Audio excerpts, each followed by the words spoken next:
Sou Abdul Rahman Muhammad, conhecido como Russo, e hoje vou falar sobre a Sharia, o que essa palavra significa, de onde vêm suas regras, o que elas determinam e quais países utilizam a Sharia em seus sistemas jurídicos. Assalamu alaikum wa rahmatullahi wa barakatuh. Que a paz, a misericórdia e as bênçãos de Allah estejam com todos vocês. Quando as pessoas escutam a palavra Sharia, muitas pensam imediatamente em amputações, apedrejamentos e punições severas. Entretanto, essa visão é incompleta. As punições criminais representam apenas uma pequena parte de uma tradição religiosa e jurídica muito mais ampla, que também trata de oração, jejum, casamento, divórcio, herança, caridade, alimentação, contratos, comércio, comportamento, responsabilidade social e justiça. Também seria mentira esconder que alguns governos utilizam interpretações da Sharia para aplicar castigos corporais, pena de morte e fortes restrições à liberdade individual. Neste vídeo não vou apresentar propaganda contra o Islã nem esconder os problemas existentes. Vou explicar as coisas como elas são. O que significa Sharia? A palavra árabe Sharia pode ser traduzida como caminho, estrada correta ou caminho que conduz à fonte de água. No sentido religioso, representa o caminho que o muçulmano procura seguir para viver de acordo com a vontade de Allah. Para o muçulmano, a Sharia não trata apenas daquilo que um governo pode proibir ou punir. Ela também orienta a relação da pessoa com Deus, com a família, com os vizinhos, com o dinheiro e com toda a sociedade. Suas duas principais fontes são o Alcorão e a Sunnah, formada pelos ensinamentos, exemplos e práticas do profeta Muhammad. Os juristas também desenvolveram métodos como o consenso jurídico, chamado Ijma, e o raciocínio por analogia, chamado Qiyas. Porém, precisamos separar duas palavras importantes, Sharia e Fiqh. A Sharia representa para os muçulmanos a orientação divina. O fiqh é o esforço humano realizado por estudiosos para compreender e transformar essa orientação em regras aplicáveis. Portanto, o fiqh pode conter diferentes interpretações. Essa distinção é fundamental porque nenhum governo possui acesso direto e perfeito à vontade de Deus. Quando um Estado cria uma lei dizendo que ela representa a Sharia, na realidade, ele está escolhendo uma interpretação humana, elaborada por determinados juristas, escolas religiosas, tribunais e autoridades políticas. No islamismo sunita, existem 4 grandes escolas jurídicas tradicionais: a escola Hanafita, a escola Malikita, a escola Shafiita e a escola Hanbalita. No islamismo xiita, uma das principais escolas é a escola Jaafarita.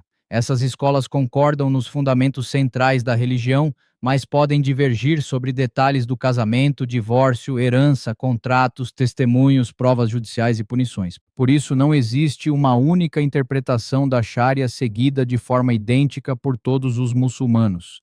A Sharia não é um único código penal. A Sharia não é um livro semelhante ao Código Penal brasileiro. Também não existe um documento mundial chamado Código Universal da Sharia, aplicado igualmente em todos os países muçulmanos. Cada país seleciona certas interpretações, transforma algumas delas em leis do Estado e combina essas normas com códigos civis, constituições, decretos, costumes locais e modelos jurídicos herdados de outros países. Na prática, muitos países de maioria muçulmana possuem sistemas jurídicos mistos. Eles podem utilizar regras inspiradas na Sharia no casamento e na herança, mas seguir modelos europeus em contratos comerciais, direito empresarial, trânsito, tecnologia, administração pública e processo judicial. Outros adotam a Sharia como uma das principais fontes de toda a legislação.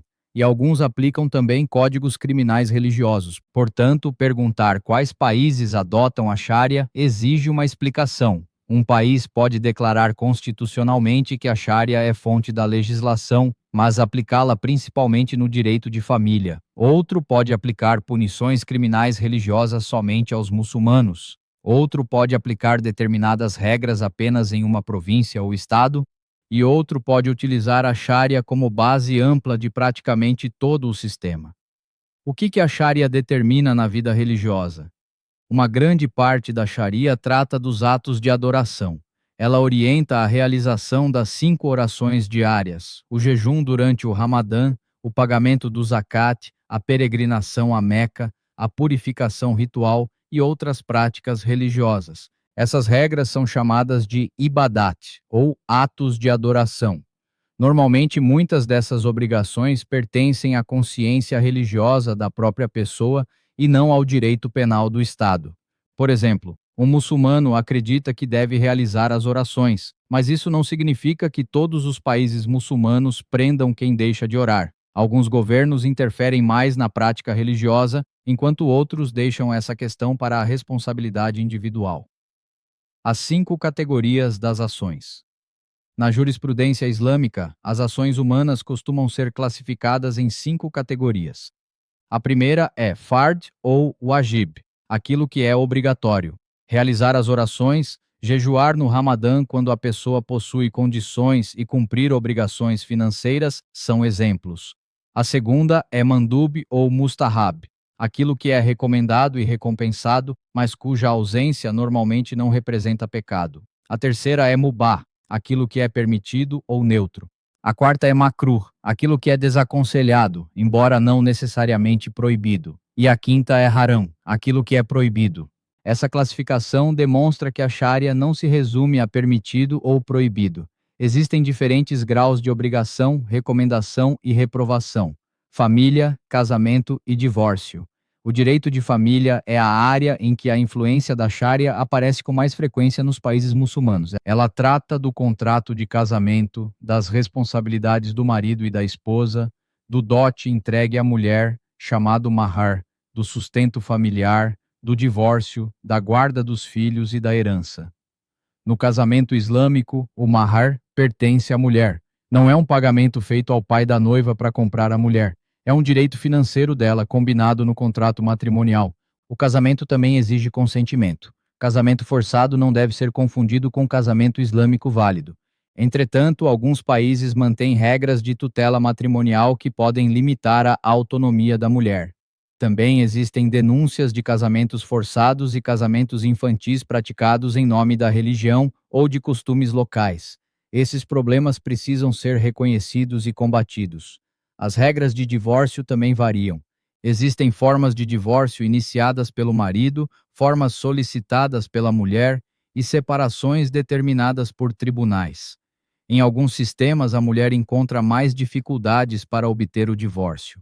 Em outros, reformas legais ampliaram seus direitos. Também existem diferenças relacionadas à guarda dos filhos, à autoridade familiar e ao casamento entre pessoas de religiões diferentes. Portanto, não é correto dizer que todas as mulheres muçulmanas possuem exatamente os mesmos direitos em todos os países. A situação muda conforme a legislação nacional, a escola jurídica adotada e a interpretação dos tribunais. Herança. A jurisprudência islâmica possui regras detalhadas de herança.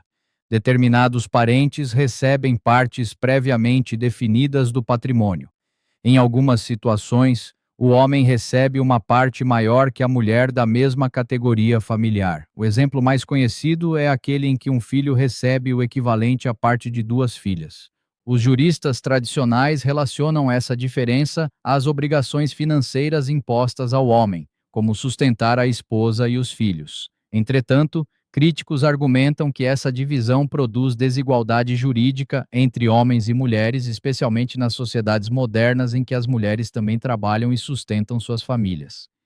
Existem países que mantêm essas divisões tradicionais, enquanto outros criaram reformas, possibilidades de testamento e mecanismos para reduzir as diferenças. Comércio e finanças. A Sharia também possui normas econômicas. Ela proíbe fraude, roubo, corrupção, exploração, quebra desonesta de contratos e apropriação indevida do patrimônio dos outros. A cobrança ou o recebimento de riba, normalmente traduzido como juros ou usura, é proibido na jurisprudência islâmica tradicional. Por isso surgiram os bancos islâmicos. Em vez de utilizar um empréstimo convencional com juros, essas instituições trabalham com estruturas de compra e venda, aluguel, investimento compartilhado e divisão de riscos. Também existe a proibição do gharar, que representa incerteza excessiva ou falta grave de clareza em um contrato. Jogos de azar, chamados maisir, também são proibidos. Um contrato deve informar claramente o que está sendo vendido, seu valor, suas condições e as responsabilidades das partes. A Sharia também incentiva o pagamento das dívidas, o cumprimento da palavra, a proteção do órfão, a caridade e a circulação responsável da riqueza. Alimentação e comportamento. As regras halal determinam aquilo que é permitido. As regras haram indicam aquilo que é proibido. Carne suína, sangue, animais encontrados mortos e bebidas alcoólicas aparecem entre as proibições alimentares tradicionais. Também existem normas sobre o abate dos animais, higiene, modéstia, relações sexuais e convivência social. Relações sexuais são permitidas dentro do casamento. Adultério e relações fora do casamento são considerados pecados. O consumo de álcool também é proibido. Entretanto, existe uma enorme diferença entre considerar uma conduta pecado e transformar essa conduta em crime estatal. Um pecado pode ser uma questão entre a pessoa e Alá. Já uma lei criminal envolve policiais, tribunais, prisões e punições. É justamente nessa passagem da religião pessoal para o poder do Estado que surgem as maiores controvérsias. O direito criminal islâmico. No direito criminal islâmico tradicional, as infrações são geralmente divididas em três grandes categorias. A primeira categoria é hudud. Hudud significa limites. São delitos para os quais determinadas interpretações clássicas estabeleceram punições específicas. Entre os exemplos tradicionalmente discutidos estão roubo qualificado, relações sexuais ilícitas, falsa acusação de adultério, consumo de bebidas alcoólicas e assalto violento em estradas. Dependendo da escola jurídica e do delito, as punições clássicas podem incluir açoites, amputação e pena de morte. Porém, os juristas desenvolveram exigências rigorosas de prova e princípios segundo os quais uma punição hudud deveria ser afastada quando existisse dúvida relevante. As escolas também divergem sobre a definição dos crimes e as condições necessárias para aplicar as penas. Na prática moderna, alguns governos colocam essas punições em seus códigos, alguns raramente as executam e outros não as utilizam.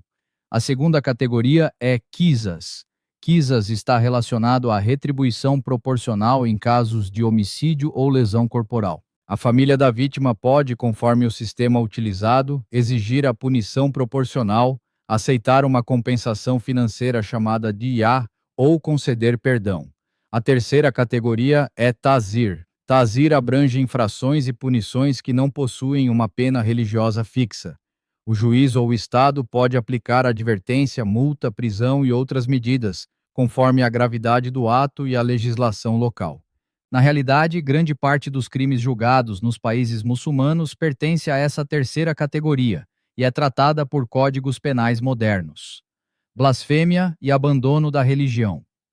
Alguns países criminalizam insultos contra a religião, blasfêmia, tentativa de converter muçulmanos ou abandono público do Islã. Em determinadas legislações, essas acusações podem resultar em longas penas de prisão ou até pena de morte. Essas leis são fortemente criticadas por organizações de direitos humanos porque podem atingir minorias religiosas, opositores políticos, pesquisadores, jornalistas e pessoas acusadas injustamente. Paquistão, Irã, Arábia Saudita, Brunei e outros países mantêm normas severas relacionadas à blasfêmia ou a determinados atos considerados ofensivos contra a religião. Entretanto, o conteúdo da lei e a forma de aplicação variam de país para país. Entre estudiosos muçulmanos também existem debates sobre a diferença entre mudar de religião, cometer traição política durante uma guerra e atacar violentamente a comunidade. Portanto, não existe unanimidade contemporânea sobre a ideia de punir alguém simplesmente por mudar sua crença pessoal. Quais países aplicam a Sharia? Não existe uma lista única e perfeita porque o grau de aplicação varia. Mas podemos dividir os principais exemplos em grupos. Países com aplicação ampla. O primeiro exemplo é a Arábia Saudita. A lei básica de governo afirma que o Alcorão e a Suná constituem a base superior do sistema, e os tribunais devem aplicar a Sharia juntamente com as normas editadas pelo governo que não contrariem essas fontes. A Arábia Saudita segue principalmente uma interpretação sunita ligada à escola rambalita. Ao mesmo tempo, o país também possui diversas leis modernas escritas sobre empresas, trabalho, dados, comércio, trânsito e administração. Portanto, nem mesmo a Arábia Saudita funciona somente através de antigos livros jurídicos. O segundo exemplo é o Irã. O Irã é uma república islâmica de orientação xiita. O artigo 4 de sua Constituição determina que as leis civis, criminais, financeiras, econômicas, administrativas, culturais, militares e políticas devem obedecer a critérios islâmicos. Sua interpretação oficial está ligada principalmente ao islamismo xiita jaafarita. Outro caso é o Afeganistão, governado pelas autoridades de fato do Talibã. Desde que retomou o poder em 2021, o Talibã vem aplicando uma interpretação extremamente rígida da Sharia. As normas de moralidade restringiram educação, trabalho, deslocamento, vestimenta e participação pública das mulheres. Relatórios da ONU também registram castigos corporais, execuções e graves limitações à liberdade de expressão. Essas políticas são apresentadas pelo Talibã como aplicação islâmica, mas são rejeitadas por muitos estudiosos, governos e comunidades muçulmanas. Não se deve confundir automaticamente a interpretação do Talibã com a posição de todos os muçulmanos. Brunei também possui um sistema de Sharia criminal. O país combina tribunais civis com tribunais religiosos e mantém um código penal da Sharia que prevê multas, prisão, açoites e, para determinados crimes, punições extremamente severas. Algumas regras alcançam muçulmanos e outras também podem alcançar não muçulmanos em circunstâncias determinadas pelo código. Países com sistemas mistos. Catar declara constitucionalmente que a Sharia é uma das principais fontes de sua legislação. Entretanto, o país também possui códigos e tribunais civis modernos.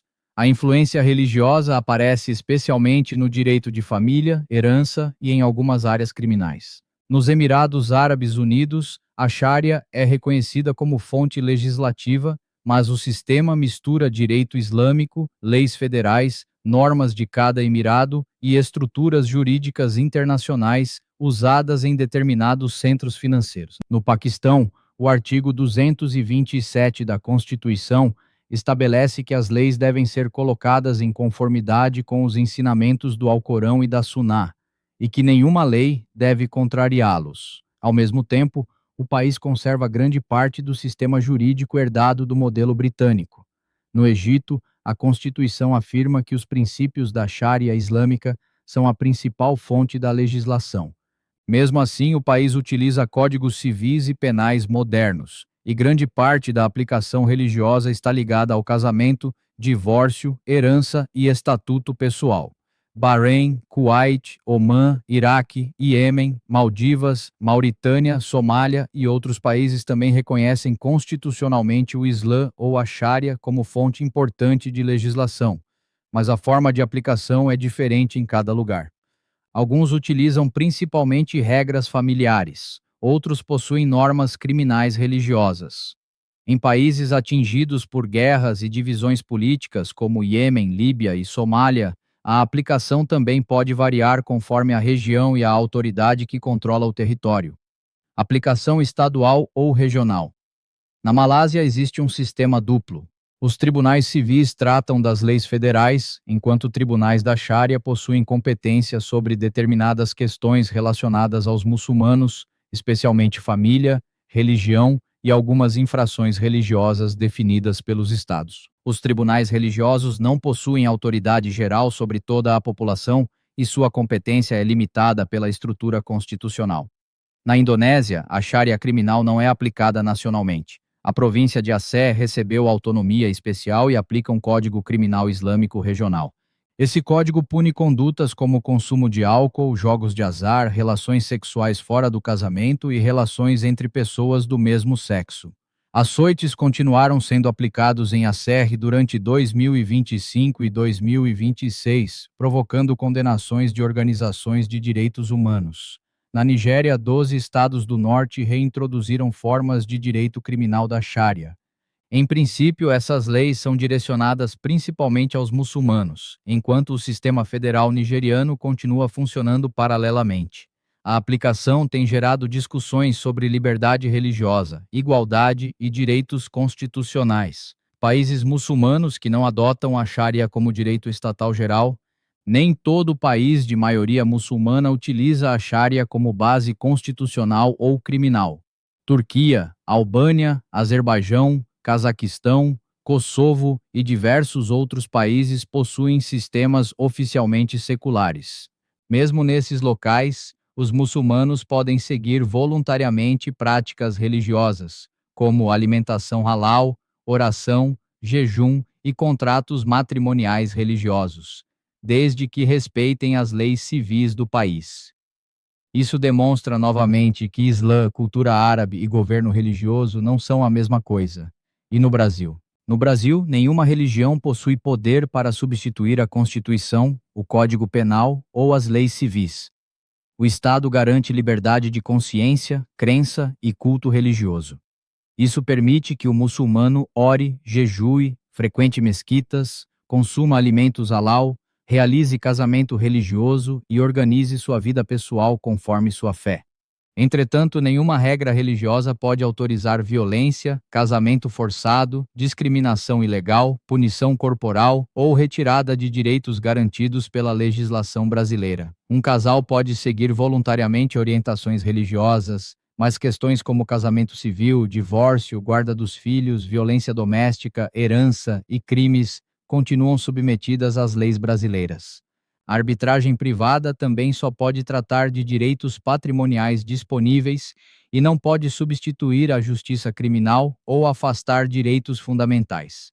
Portanto, dizer que existem muçulmanos praticando princípios da Sharia no Brasil não significa que exista um governo islâmico ou um sistema penal religioso dentro do país. Um muçulmano que não bebe álcool porque sua religião proíbe está seguindo a Sharia voluntariamente, mas ele não pode obrigar um não muçulmano a seguir a mesma regra. Sharia e direitos humanos. A discussão mais difícil está na relação entre interpretações tradicionais e os direitos humanos modernos. Organizações internacionais criticam especialmente a pena de morte para determinadas condutas, os castigos corporais, a criminalização de relações consensuais entre adultos, as leis contra a blasfêmia e apostasia, as diferenças jurídicas entre homens e mulheres, a limitação da liberdade religiosa e a possibilidade de punições contra pessoas que não compartilham da religião oficial. Alguns estudiosos muçulmanos defendem reformas, releituras históricas e maior consideração dos objetivos gerais da Sharia. Esses objetivos são chamados de Maqasid al-Sharia. Tradicionalmente incluem a proteção da vida, da religião, da razão, da família e do patrimônio. Outros acrescentam dignidade, justiça, liberdade e proteção da honra. Segundo essa visão, uma lei que produz injustiça, corrupção e sofrimento pode contrariar os objetivos da Sharia, mesmo que o governo coloque a palavra islâmica em seu nome. Outros estudiosos defendem a manutenção mais literal das interpretações jurídicas tradicionais. Esse debate existe dentro das próprias sociedades muçulmanas. Conclusão: a Sharia não é somente um sistema de punições. Ela é um conjunto amplo de princípios religiosos, morais e jurídicos que orienta a oração, a família, o comércio, a alimentação, a caridade, os contratos e o comportamento do muçulmano.